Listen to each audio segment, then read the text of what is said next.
Good morning. Good morning. My name is Karen A. here in Jerusalem. Welcome to the Afro-Euro Reco12 podcast. Reco12 is a family of recovery resources online where different fellows who have recovered from different fellowships through the 12 steps, as outlined in the big book of Alcoholics Anonymous, share their experience, strengths, and hope. So whether you're an OA, a CODA, an alcoholic, a drug addict, a slaw, an overeater, what else is there? A hoarder, a spender, a shopper, a gambler, Emotions Anonymous, you name it. We hope that you'll hear a story and identify with someone who has recovered from a seemingly hopeless state of mind just like you. On our website, Reco12.com, you'll find recordings for people who have recovered through the 12 steps, through all those different fellowships, and many more. People who use the big book of Alcoholics Anonymous and practice these principles in all of their affairs. If you'd like to contribute a seventh tradition, you could go to Reco12.com/support, and we accept PayPal and Venmo to cover the costs of this Zoom. Without further ado, it is my honor and my privilege to introduce you to our fellow Karl M. Karl will be sharing his experience, strength, and hope for about 25 minutes. And I'm going to encourage you and ask you to jot down your questions. I'll do the same. And then after those 25 minutes, Karl will put those questions in the chat. And if you'd like, we'll just let people come in live and ask you, however you prefer to take that. And we'll get some of your recovery experience, strength, and hope, and some of the goodness that you've found working these 12 steps. Karl M., let's hear a little bit about you. Can't wait to meet you and hear your story. Thank you. Thank you, Karen. My name's Karl. I'm an alcoholic, and nice to meet you, Karen and Gloria.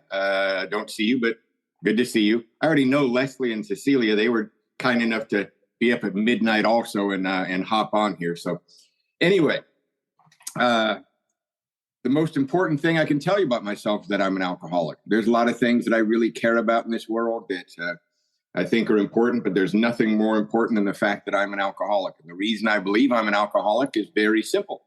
I've got a really strange relationship with alcohol. That's why I'm an alcoholic. And this strange relationship that I have with alcohol takes on a few forms. The first part of this strange relationship that I have with alcohol happens when I drink it. Very strange thing happens when I drink booze. Our book calls it an allergic reaction.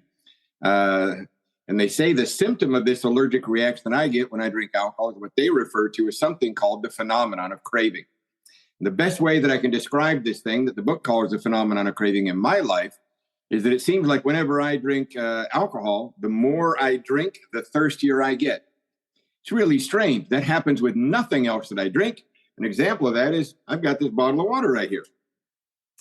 And during this meeting, I'm probably going to be drinking that bottle of water, but I can absolutely guarantee you that once I finish that bottle of water, I am not going to go buy a case of water and lock myself in a hotel room, right? There's no chance that that's going to happen. But if that was the only thing that made me alcoholic, this bizarre, unquenchable thirst that happens, this craving, as they call it, if that was the sum total of my relationship with alcohol, if that was the only problem I had, well then, when Nancy Reagan came out in the 1980s here in the United States and said, just say no, that would have solved alcoholism and addiction, right? Just would have solved it. Just like that. We all just would have gone, no. But I've got this other really strange component of my relationship with alcohol, and that is, and what's really strange about this part of my relationship with alcohol is this happens when I'm not drinking. And if anybody's new or confused about how alcoholism really works, I really want to emphasize that this component of my relationship with alcohol happens when I'm not drinking. And our book calls this the mental obsession.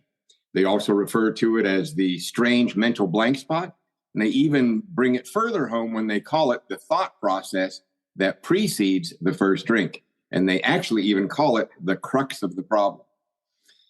The best way I can describe this thing the book calls the mental obsession in my life is that it seems like no matter how much pain and suffering my last drunk caused, I seem to have a mind that will always paint a picture that makes it okay for me to take another drink. I seem to have this mind that will rationalize and justify my walk back to the next drink at all costs. So therefore, because of these two components of my relationship with alcohol, number one, I cannot drink successfully because this strange craving, this unquenchable thirst. So I can't drink successfully. But at the very same time, because this thing called the mental obsession, I cannot not drink successfully. I'm damned if I do, and I'm damned if I don't. It's the ultimate catch-22 we call alcoholism. So I set this relationship up that I just described to you with alcohol right from the get-go when I first started drinking. I started drinking very late compared to most people in Alcoholics Anonymous. I was 11. I know I hung in there for a while. And I don't remember drinking as a young child to escape. I wasn't trying to escape horrific circumstances of any type. I was born in Helena, Montana. My father packed us all up and we went to the island of Borneo in Southeast Asia. And that's where I grew up from age 4 years old till I was almost 10 years old. Family came back to Seattle when I was about 10, almost 10. And at 11, my best friend up the street said, my dad is having a big party next week. He bought a couple of cases, a case of whiskey, case of vodka. Let's steal a bottle. Let's try it. And I said, yes. And it changed my life because my physical and mental relationship to alcohol was activated on that day. I drank too much, and I instantly the next morning in great pain when I came to and vomit all over the room and trying to make it into the bathroom and slipping and hitting my head on the toilet and trying to climb back up. My mind instantly said, but that was so golden last night. We are going to do this again. So there I am in a lot of pain and physical anguish, but my mind is already in there plotting and scamming away to do it again. And alcohol became the most instantly important thing in my life.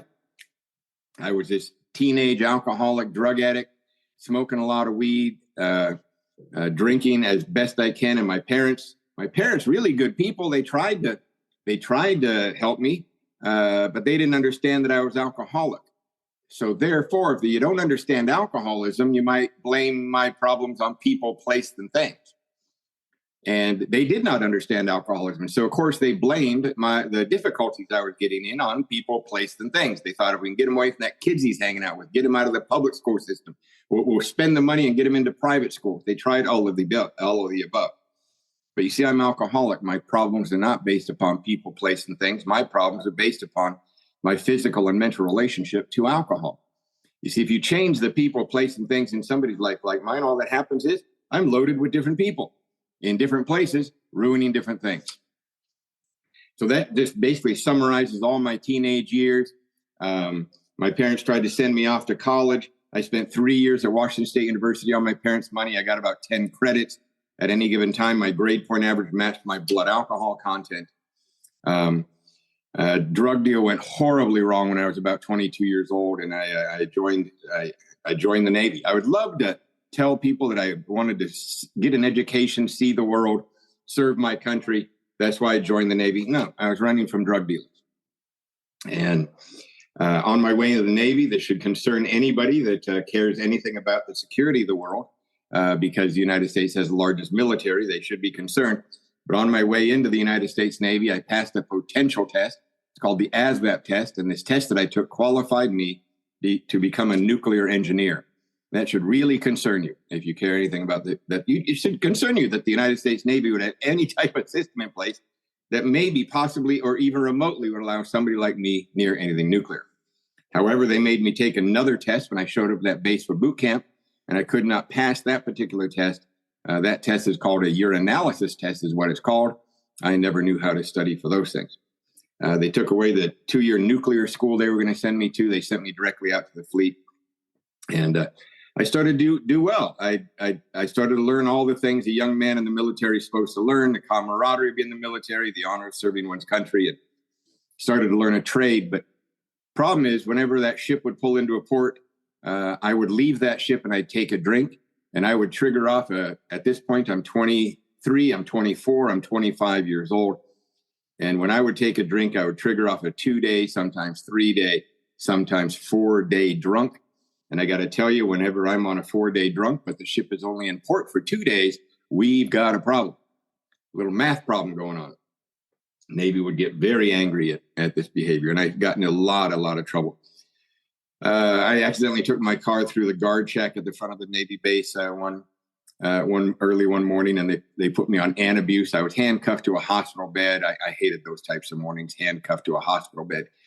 And they put me on anabuse, and I got to tell you, anabuse is medical science's best shot at people like us. And they salted my tail with this, but very quickly I could not see. Anabuse only addresses the physical cravings, supposedly to get you out of fear not to take the first drink, but it does nothing for the physical, the mental obsession, and or the subsequent spiritual malady that I haven't gotten into, but did nothing for that. So I am as obsessed and as ill-equipped for life, and I've got this anabuse in me, supposedly to not get me to drink, and I can't last. And so I wind up in a motel room drinking on top of the anabuse. And I got to tell you, drinking on anabuse can get very colorful, get red face, hyperventilating, sweating, and then projectile vomiting.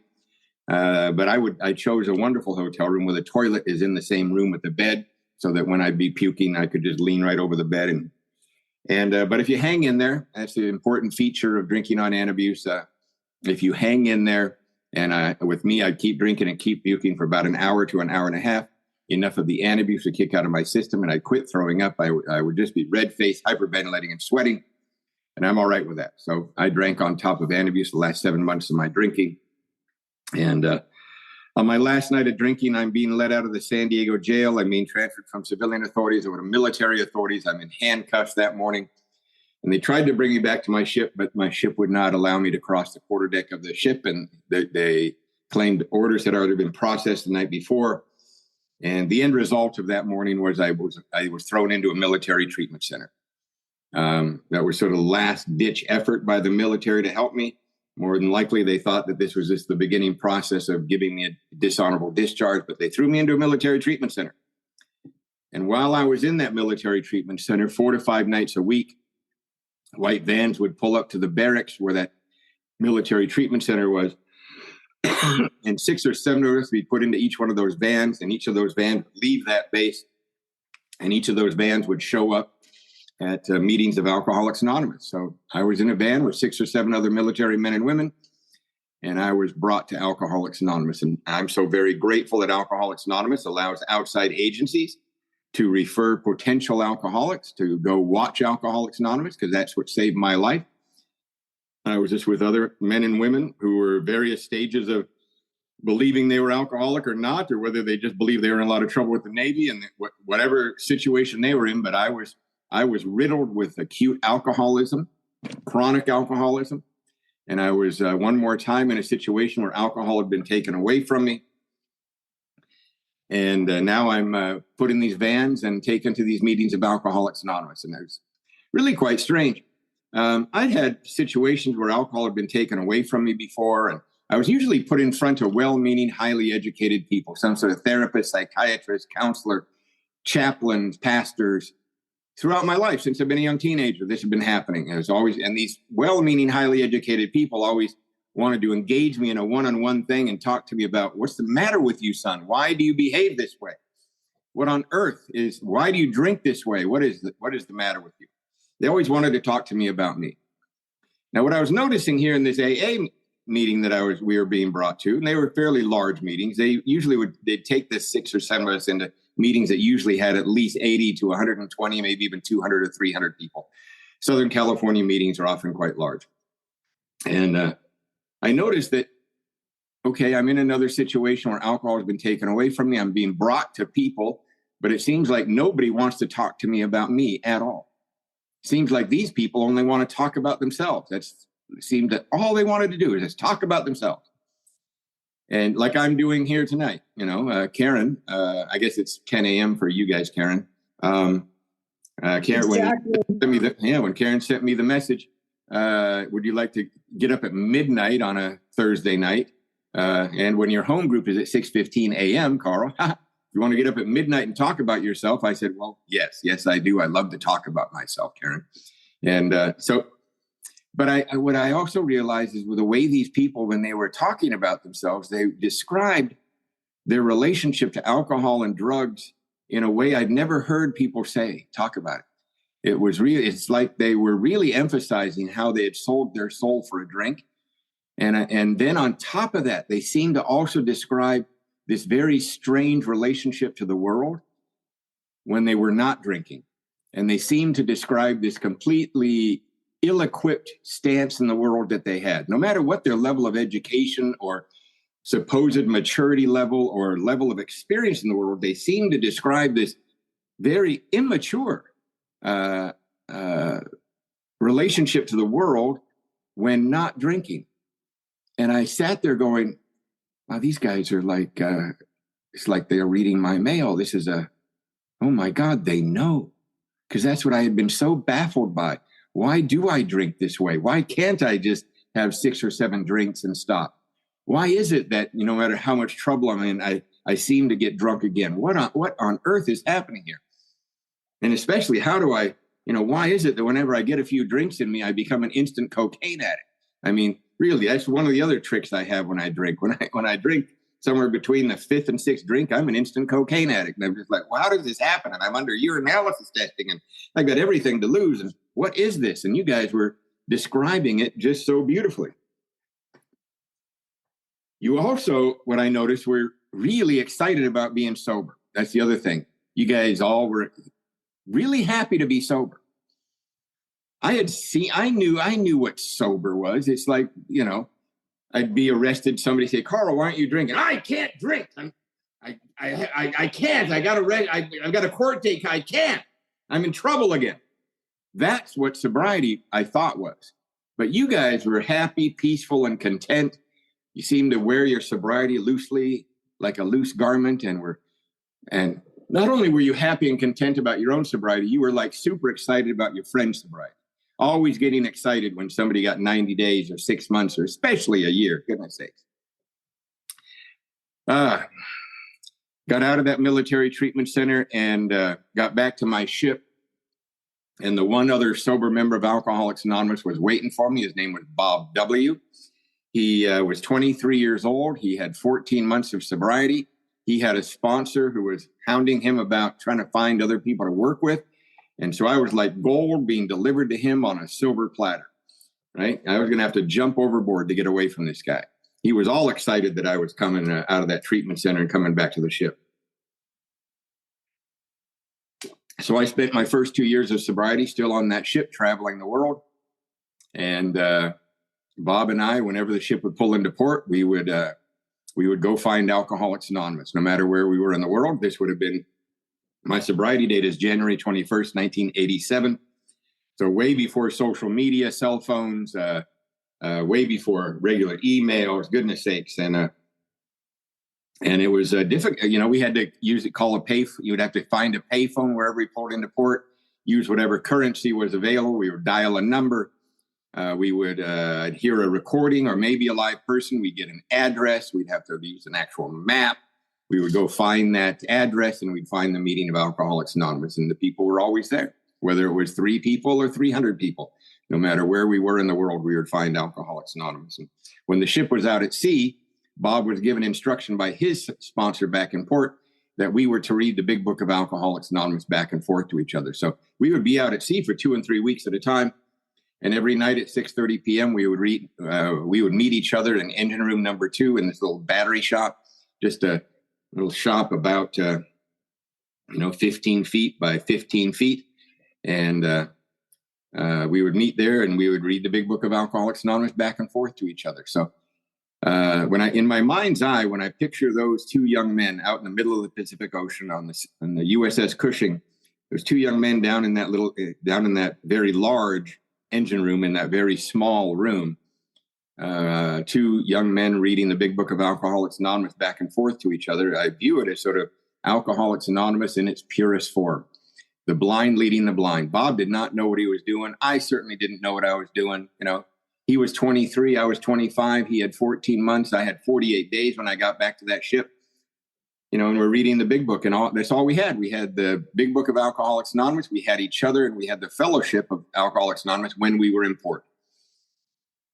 And, I don't know about how it is for you, Karen, or the other people that might be listening to this podcast later, what part of the world they are. But here in Southern California, when somebody gets a year, their home group gets really excited. They bring a cake. All their friends show up. They go crazy. And, they sing, very poorly. They sing poorly, happy birthday, right? And they present a cake with a candle in it. My first year was January 21st, 1988, in the middle of the Pacific Ocean. And my first sponsor, the guy on the ship, Bob, went up to the mess deck and stole a stale piece of cornbread. And there were no candles. And he just, he flicked a wood match and popped it in that cornbread. And he sang happy birthday very poorly. Happy birthday. It was as corny and lame as could be, almost embarrassing. But in my memory, it was one of the most valuable moments of my life. And I also remember this later that night in my rack out there in the middle of the Pacific Ocean. I believe I had, one of many spiritual experiences where I laid in that rack and realized I truly, truly, truly have 1 year without a drink. What I'm telling you was really actually the truth. That was very rare in my life, where what I'm presenting to the world and other people in my community is actually the truth about what's going on. And this was one thing that was absolutely true. I truly had 1 year without a drink, without a drug, with nothing. Absolutely had that 1 year. And then I also had this feeling of, and maybe just maybe I can have what I've heard those people in those meetings talk about having. Maybe I can have a life that might be meaningful to the community. Maybe I can be a part of a community. Maybe I can find long-term sobriety. Maybe I can be one of those people. And indeed, all of that has happened. All of that has happened. 2 years sober, I got an honorable discharge out of the Navy. That's the result of the steps of Alcoholics Anonymous, especially step 9. I had a lot of amends to make inside the military. That's a whole nother 1 hour talk, guaranteed. But the way that I got that honorable discharge was the steps of Alcoholics Anonymous, an apparently merciful God, and a Navy clerk that lost half my file. I'm kind of teasing, but my whole chain of command had switched over, and the new chain of command had only seen me as sober, and I was promoted as far as you can possibly make in that period of time. One of the amends I still had to make to my parents was that they had paid for a bachelor's degree a couple of times over, and I didn't have one. So I was told by my sponsor's sponsor, it's never good news when your grand sponsor gets involved in these conversations. I was told I either had to pay them back every single nickel that they had wasted on that, or I had to go get what they paid for in the first place. And that's how I wound up in this town called Covina outside Los Angeles, where I still am. I only came here because I chose a university near here to go get a degree, just simply to make amends to my parents. And this is now 36 years later, because I was 2 years sober when I showed up here, and I'm now 38 years sober. And what happened is I found a life that really means something. I found a life that was that I believe to be useful to other people. I found what I actually was foretelling or dreaming at my 1 year, that maybe I could have a life that meant something. And it was given to me here in Covina. I really meant to just get my degree and go back to Seattle and use a bunch of tech. My family, it's a long story, but I had all the ins for a career in tech with Microsoft. And instead, I wound up down here with a completely different career that I never would have thought I would have actually turned down had I had the choice. But instead, I wind up sit behind this desk where I get to interact with new people at various stages of their recovery every day. And I cannot tell you how privileged I feel to be part of the lives of a lot of these people.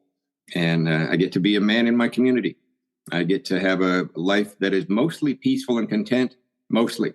Let me really, really emphasize this mostly part. There are some parts of a big, wonderful, useful life. There's difficult parts. And that is just the way life is sometimes, isn't it? So I believe I have just hit 25 minutes, Karen. And I am very grateful that you guys asked me to be here. tonight. Wow, what an amazing story. That's how many years of that? You know, 1989. How many years is that? Do the math for me. How many years of sobriety is that? You said since 1989? No, my sobriety date is January 21st, 87. I am 38 I just turned 38 years sober a couple of weeks ago. Wow. Wow. You mentioned in your talk about, you know, saying that these people were talking about themselves in these 80 to 100 person AA meetings, and seeing that they had suffered with immaturity, with personal relationships, all that. And you just mentioned turning 38 years old. Can you talk about, you know, your own maturity and your own maturation process, Mazel Tov, on turning 38? I don't have any. I mask it very well. I'm really just kind of teasing. What I'm saying is that what I noticed is that the people in telling their stories, not that they currently, you know, what they were sober 5 years, 10 years, 15 years. It was when they would tell their stories like we're asked to do in Alcoholics Anonymous, they would describe beautifully this relationship to alcohol and then this very strange relationship to the world. That's what I meant. Not that they currently had that going on, although some people in the meeting, certainly you would listen and go, oh my goodness, they need to get a grip. But they were masters. It's like they'd told their story so many times and they had been told by new people that they identify. So they learned to tell their story in a way that was very meaningful to me. Just like when you guys, you know, I'm sure you've had other speakers on this podcast. A lot of other people, it's when they tell their story, it allows the new person to identify. And those are the two things that I noticed. In a very usually in a humorous way, they talked about their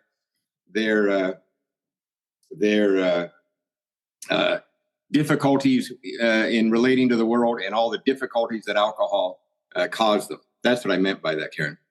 So I think I see there was another question from Cecilia. Did you see that, Karen? Yeah. It flashed across. I'm just going to say one thing about what you just said there. Whoever's on the line with, you know, Karl, or if you're new here, you know, that's why we do this. That's why we share. And that's why the big book has all those personal stories in the back, because you might relate to that waspy upper crust kid who had not a concern in the world. You might relate to the person in South Central who was, you know, gangbanged, God forbid, or whatever. You might relate to the child in a family of alcoholics. And that's why we share. And I relate to that, Karl. Just last week, I had a woman share about making amends with her dad who was an addict. Wouldn't you know, I related. Feb 6 was the day her only baby brother died. Well, guess what? It was not only my birthday, which was cosmic, but also I also only had one baby brother who died of alcoholism. So what Karl is saying there for the newcomer, this is how we roll. We talk and share our experience, strength, and hope. Enough that someone says, you know, oh, I'm one of them. Maybe that's a solution that might work for me, because everything else hasn't, whether it was, you know, Weight Watchers, you know, going cold turkey, etc. But yeah, let's get back to the chat. Yeah, let me see that it keeps flashing across. All right. Cecilia, did I stay in contact with Bob? Yes, I did. Although Bob and I remained friends after I got out of the Navy, I was actually the best man at his wedding 3 different times. 3 different times. He got married 3 different times. I was the best man at his wedding at all 3 of those marriages. He was absolutely horrible with relationships, but he was such a brilliant, wonderful man. And I got to tell you, for me, he was my lifesaver. That first 2 years of sobriety, I give him so much credit for keeping track of me and working with me. But he struggled. He struggled with a lot of things in his life. And ultimately, he passed away from cancer in 2011. And one of the greatest things that ever happened was at his funeral up in Portland, Oregon. About 6 young men walked up to me and said, "Are you Karl? Are you that Karl from the ship that he would talk about?" And I'd say, yeah, that's me. They said, "He made us promise to give this to you here at the funeral. And they handed me this beat up, trashed book that was held together by rubber bands. And I go, what is this? And they go, well, he said that if you when you open it, you'll know. And I didn't realize he had hidden this from me for so long. And I opened it up, and that was the big book from the ship. It had my sobriety date in there. It had his sobriety date in there. And it was the big book that we had used on that ship. And I still have that today. I have a first edition right here. But man, that book that's all trashed, the third edition that I have, that's my most important big book. I keep that at my office. And so I always like to honor him. There's this and because of Bob, who was up in Portland, and there's this other guy that I sponsor now named Jason Johnson, who's really a very, very long time good friend of mine, but I'm also a sponsor. I know Jason because of Bob. And so people that do know me know that I love Jason Johnson very, very much. And we give each other a bad time all the time, and we hang out a lot. And he's actually coming down this Sunday, Leslie and Cecilia. He's coming down. He'll be around on Sunday. So anyway, yes, I did stay in touch with Bob. And then the other chat, there was another question. Wait, hold on. Before you go on, I'd like you to dive deep because you brought up some points. We're talking about Bob, but we're also talking about the family afterwards, right? And the bedevilments, right? Mm-hmm. The big book tells us we're not saints. So, Karl was talking about this guy had trouble with personal relationships. Do you want to, just jump, kind of zoom in on, personal relationships? Even though we are sober, we're working the steps, we're working with others, we're doing 10, 11, and 12. And yet, the personal relationship things can get some of us addicts. Can you expand on that? Oh, absolutely. As sober members of Alcoholics Anonymous, we're thrown back into the reality of life. All human beings have trouble with personal relationships. But what's different is it doesn't mean that I don't have trouble with personal relationships. It means that it doesn't control my life. It doesn't completely send me into the depths of depression. It doesn't cause me to lash out. I just have trouble like other human beings. That's all. I've been given some spiritual tools that apparently other people that are healthy that somehow seek out spiritual tools in their life, which most alcoholics and drug addicts seem to lack seeking out spiritual tools, especially when we're drinking and using. That what's happened in my sobriety is I'm not free from troubles like this. I'm not free from the troubles that all other human beings have. I just don't allow it to destroy me. I have tools where I learn how to get out of myself. I learn inventory. I learn sharing with other people, not keeping it inside. I learn in working with others, that I'm willing to share this stuff. And there's nothing like sharing with another person for the purpose of helping them with their problems to lighten the load on my heart. And these tools, apparently mankind has always had. It's not like Alcoholics Anonymous or the world of recovery invented any of this. It's just that we were a little bit late to the party. We seem to have a lack of motivation, ability, or access to finding these tools.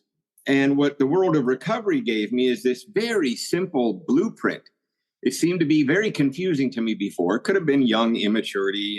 My mind is completely clouded with alcohol and drugs. But also, even when I was new, I seemed to just not understand. But Alcoholics Anonymous seemed to lay out a very simple kit of spiritual tools, one of them being to regularly interact with my community of other recovering alcoholics and drug addicts. And that's like the most important tool. All the others come in at that time, but it's like being at the university. You got to show up. Oh, yes. There's a lot more to learn than just showing up and sitting in the classroom.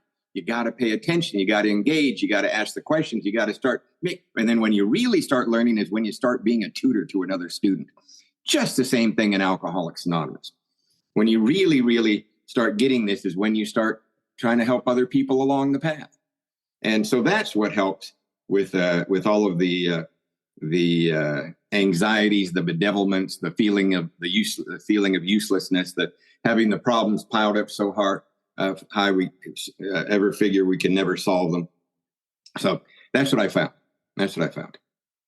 That's a real helpful answer, because it's like, sometimes I share with my sponsees, and probably other ones here on the line relate. I'll share about an issue, or I'll share about, I got a house full of teenagers, so that's, endless opportunities to prove God's omnipotence, right? Teenagers. So, like, I'll tell my sponsee, I lost it. My kid was late. I was freaking out. I got into fear, the corrosive thread that goes through everything. And she's like, oh, dang, like, I thought now that you're recovered and working with others, like, you wouldn't contend with that anymore. Do your sponsees ever say that to you? Like, aren't you free of that? And how would you answer that, I would say, no, I'm not free. I just have the tools to deal with it, just like the rest of the human race. Alcoholic or not alcoholic, we all have troubles. That's just part of life. And it's just that I now have, like I said, multiple times, I now have tools to address it when these things pop up. I don't compound my problems with horrific decisions that are made in reaction to an existing problem. Right? I used to be where my solution used to be worse than my problem. Like you said about your schooling, like that. Yeah. Before, my solutions were worse than the original problem that I had. Right? And so now my solutions actually are solutions. So can I go over to the next one that Cecilia threw out there? What do you do to keep your sobriety from feeling stagnant? Absolutely. Yep. Work with others. That's exactly what I truly believe. It's learning to work with others. It turns into like a 3-ring circus, dinner and a show. It is just when you've got 2 or 3 people that you're keeping track of that are absolutely either in various stages of successive recovery or various stages of dying in addiction, but you keep them close in your life. It is absolutely what keeps me from becoming stagnant. Also, I love to do, even as I'm getting older, I still golf. I still play poker tournaments. I love concerts, Cecilia, you know that. I love concerts. I love doing stuff.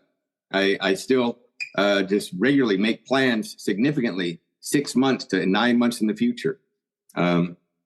Real fun thing that I'm doing coming up next Saturday, heading with my kids to talk about teenagers. I've got an 18-year-old and a 20-year-old, and we're all going to Mexico to a big sober vacation.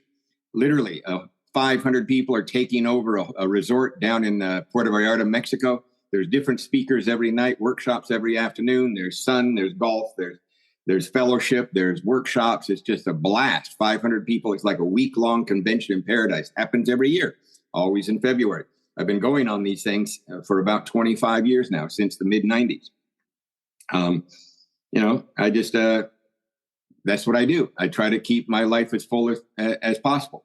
But I'm going to tease Cecilia. Why are you worried about being stagnant? You got another little one on the way. You're going to be running around in circles with 2 of them now. So don't worry about your sobriety being stagnant. I'm kind of teasing you, honey. All right. Yeah, well, you spoke about your office, and I have one of my grand sponsees says that he studied addiction, Cameron F from CA. He says that the telltale signs that somebody is recovered, I don't know, this was proven by research, whatever that means, that they go back to school or they have their teeth done. And it seems like you went back to school in Covina. And you said you have an office. So tell us about how, when the spiritual malady was the physical and mental malady was overcome, and the professional one seemed to have cleared up too. Well, my career has been an absolute gift. I did not mean to do it. I went back to the university. I actually was co-valedictorian of the university and getting my bachelor's degree. That's because I showed up every day. I started working for General Electric. I was working for them for a few years, and I was getting back financially. I had made amends. I'm actually starting to do well. I'd cleaned up my credit. I'm sponsoring about 8 guys. And I was obsessed with this redhead with these gorgeous green eyes.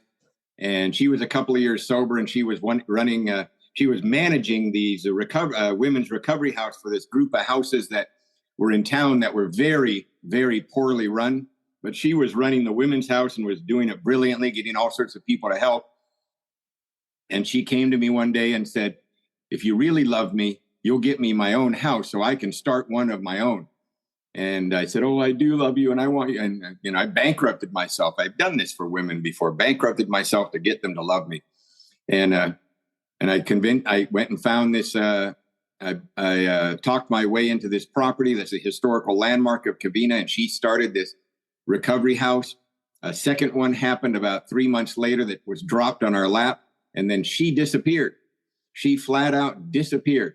She took off with another man and left me holding the bag, and I wound up having to quit my job. I remember that day when watching her drive off, and I was late to get down to Long Beach where the General Electric main office was, and I was late.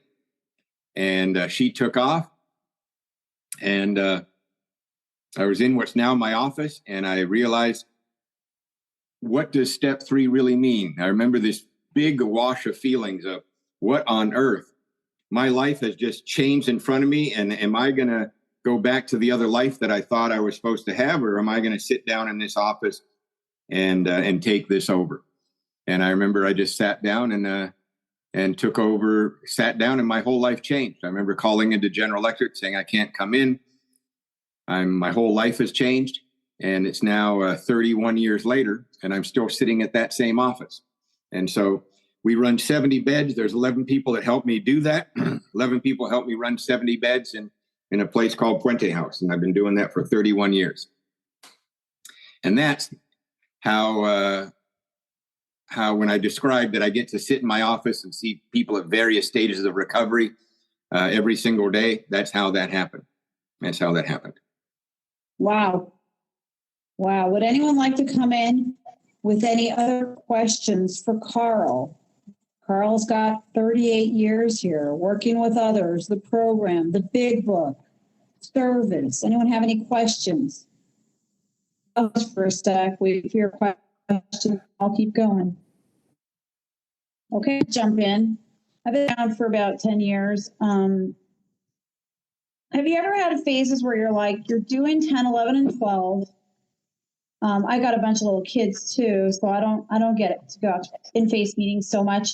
You're doing 10, 11, and 12. You're working with others, which is, the most important thing that just 2/3 of those people recovered. We learned from the big book.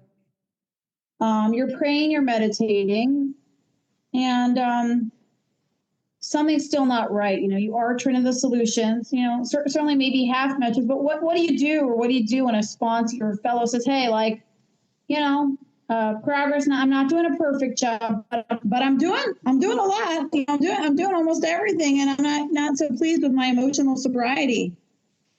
I've been through that. It happens to me about every 3 to 5 years. I get into a spiritual discontentment. And again, all people have it. It's not unique to me.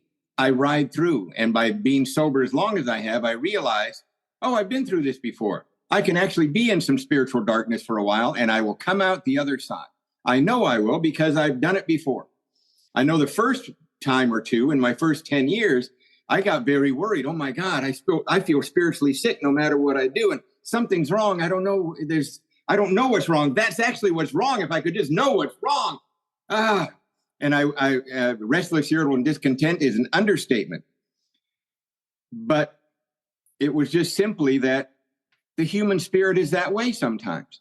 If anybody who seems to be absolutely happy and peaceful and joyful around the clock, I want to look at their medicine cabinet.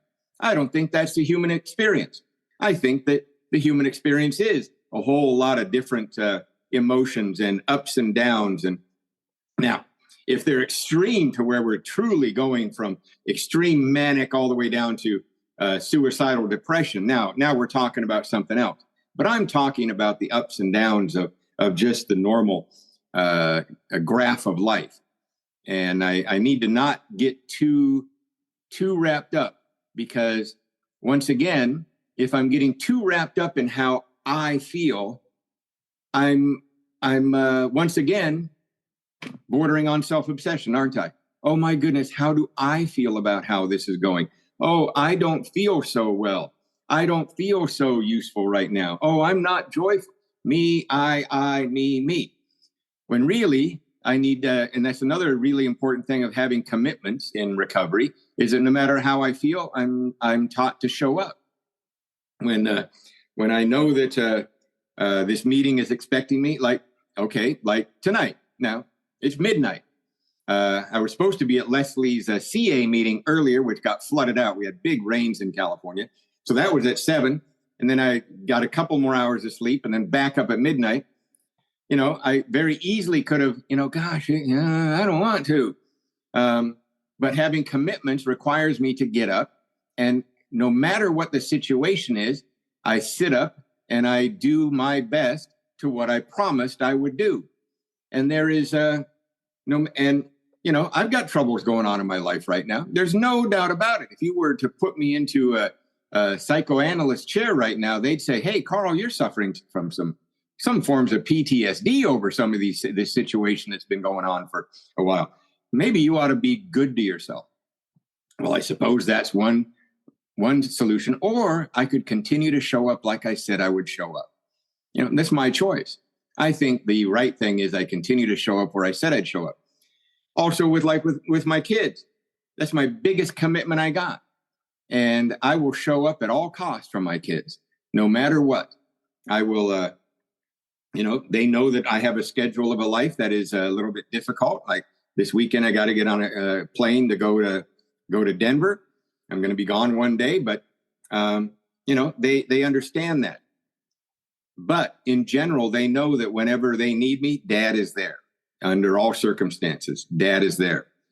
And that type of commitment to life was taught to me in Alcoholics Anonymous, where they said, show up no matter what in the meeting.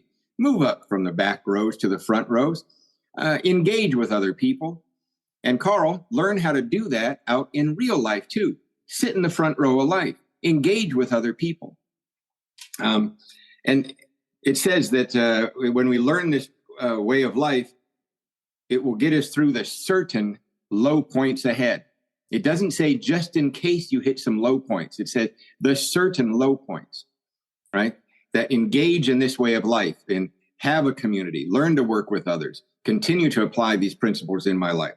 It will get you through the certain trials and low points ahead, not the maybe trials and low head, the certain.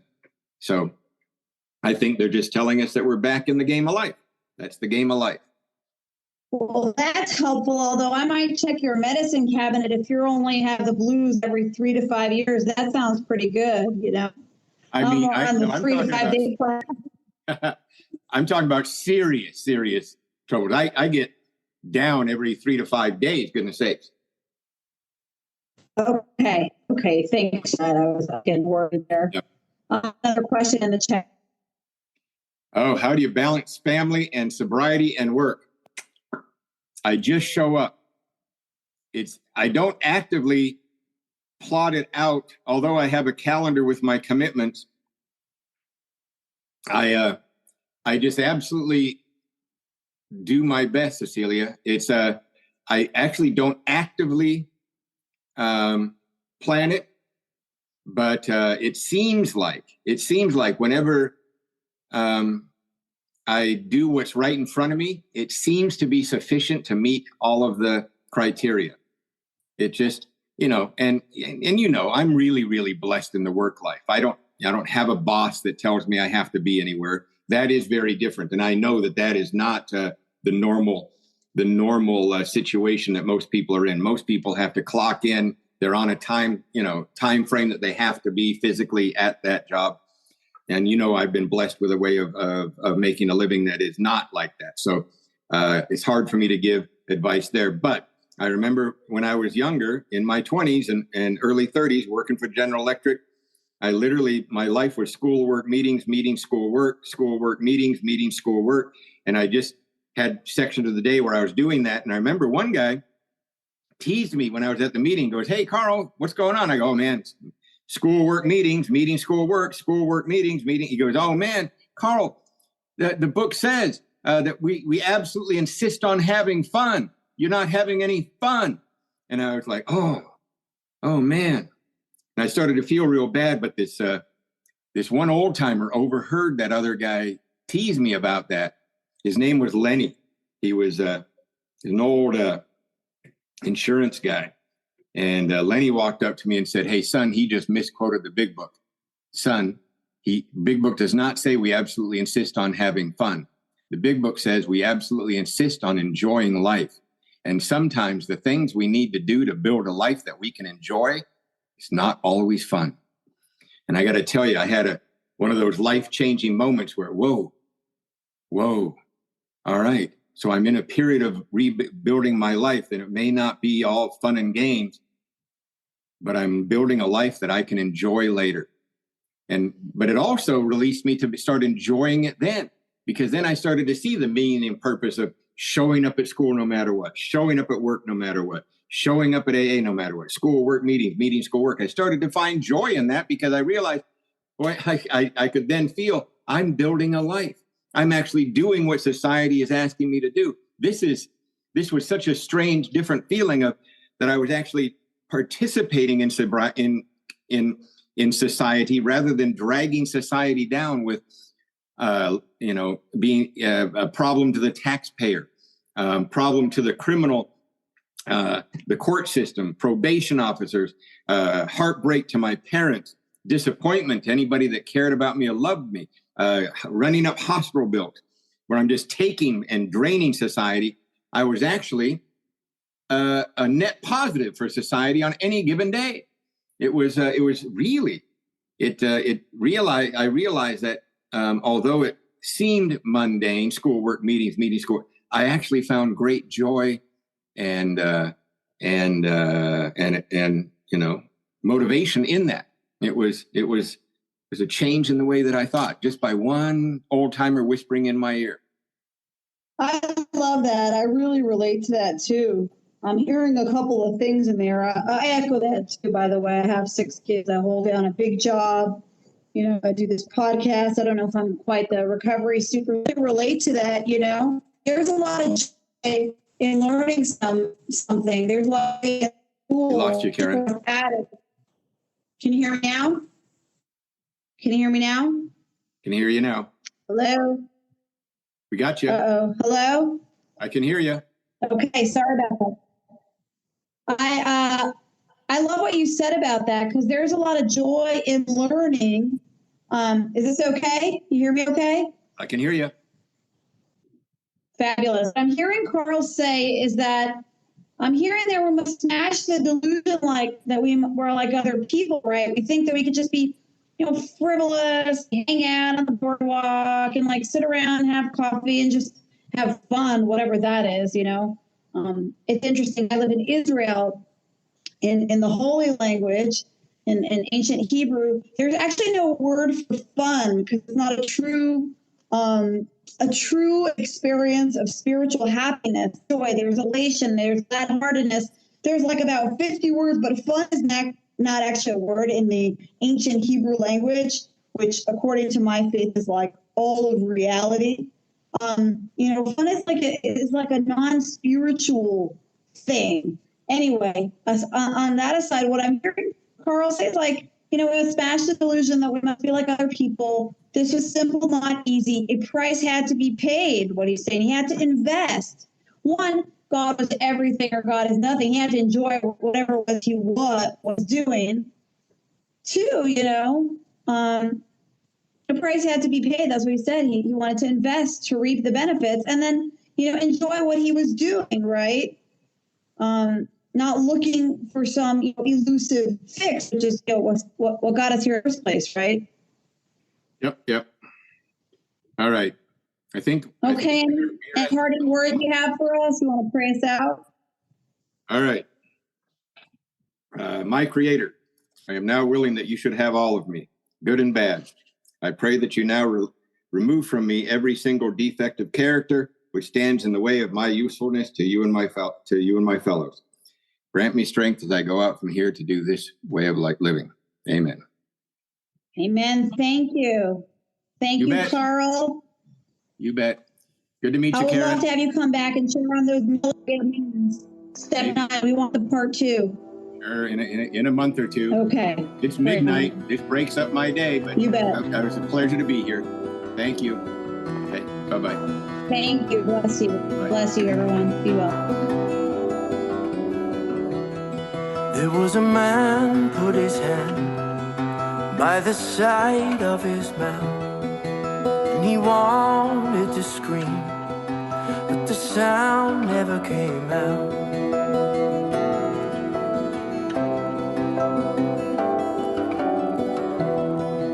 So he reached for the bottle to wash the pain away, 'cause what he wanted so badly was to live a different way. And all of his problems and all of his pain filled up the puddle and rose with the rain. His ship kept on sinking to the bottom of the lake.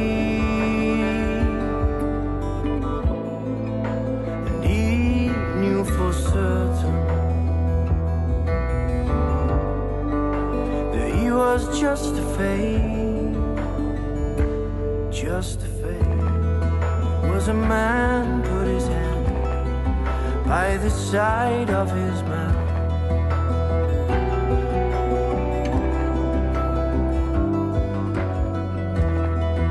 and he wanted to share, but only lies ever came out.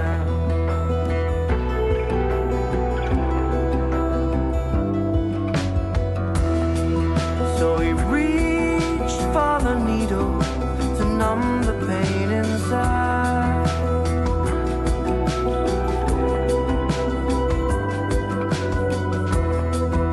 and the truth that he yearned for shriveled up and died.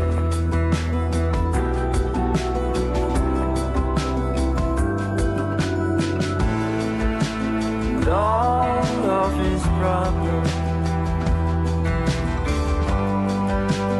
all of his pain filled up the puddle, rose with the rain.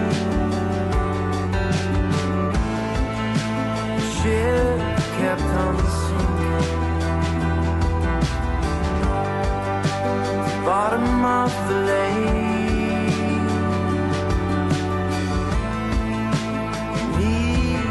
For certain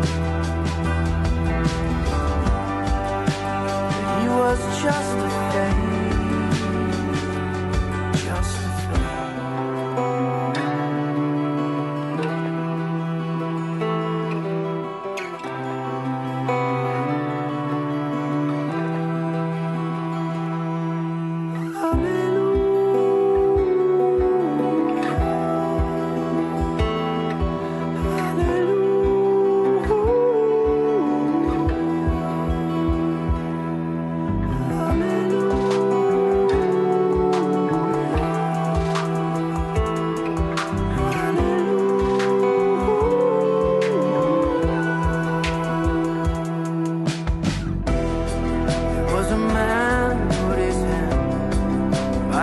side of his mouth as he read from the book, only truth spilled out.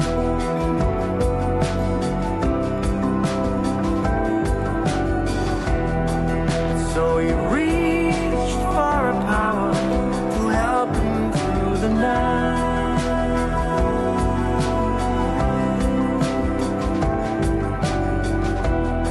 'Cause what lives